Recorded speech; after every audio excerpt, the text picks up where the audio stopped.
My mother minus and minus law attacked me at 8 months pregnant because we're having another girl. No girl has been born to the men in my husband's family in over a century. It's their pride their bloodline can't make females. At our wedding night, my mother minus and minus law grabbed me and said, "Now make us our son, don't let us down." We had a daughter, and my mother minus and minus law made comments when my husband wasn't around, wonder where she got that nose. Not from her side. I kept quiet, she was old and sick, why ruin their relationship? Second pregnancy, another girl. When we announced it, my mother minus and minus law started sobbing. Not ours. Those girls are not ours. She's a cheater. She turned to me. I let the first one slide, but I will not allow it again. My husband exploded and told her she'd never see us again. As we left, he yelled, "I love that little girl more than I ever loved you." 3 months with no contact. At 8 months pregnant, we gave her one chance to apologize. "I want a paternity test first," she said at dinner. I stood to leave, she grabbed my shirt. "You're not running from this cheater." She slapped me across the face. My husband jumped between us. As we headed for the door, she threw a snow globe at my head. It connected. I felt blood running down my neck, holding my belly. She tried to kick me while I was down. My husband pushed her back and got me out. I got 6 stitches. Over 4 days of monitoring, the baby was fine. The police came. My mother minus and minus law had broken fingers from being pushed and wanted my husband arrested. When forced to tell the truth, my father minus and minus law admitted what happened. She got arrested. Now my father minus and minus law is begging drop the charges. She's elderly. She assaulted my pregnant wife, my husband said. She's lucky it's only assault charges. We're getting paternity tests, not because we need them to mail to her in jail. Here's your proof. You'll never meet your granddaughters. Then my husband's cousin called with the real story. There's something you need to know. My grandmother told me before she died the no girls thing is a lie. Your husband's great minus aunt had a daughter in 1917 and gave her up for adoption to hide an unwed pregnancy. The family invented the no minus girls myth to avoid questions. You're kidding. There's more. In 1953, another relative had twin girls. The family sent them away and claimed they died. That's insane. I knew my mother minus and minus law knew she'd always known. She called me from jail and said she's not the first to handle daughters properly. Handle? I checked my mail, a package had arrived, no return address. Inside were the tiny hospital bracelets from 1953, one name scratched out,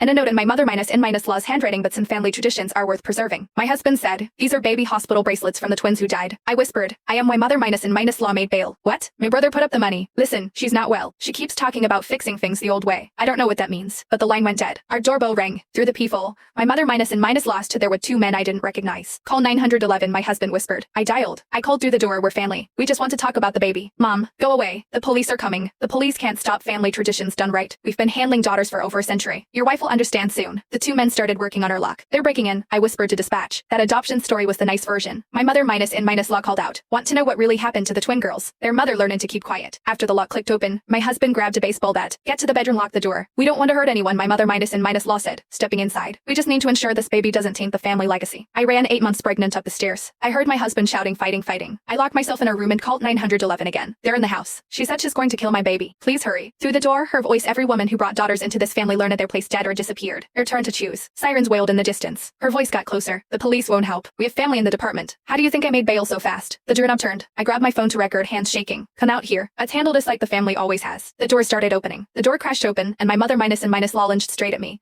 her hands reaching for my stomach.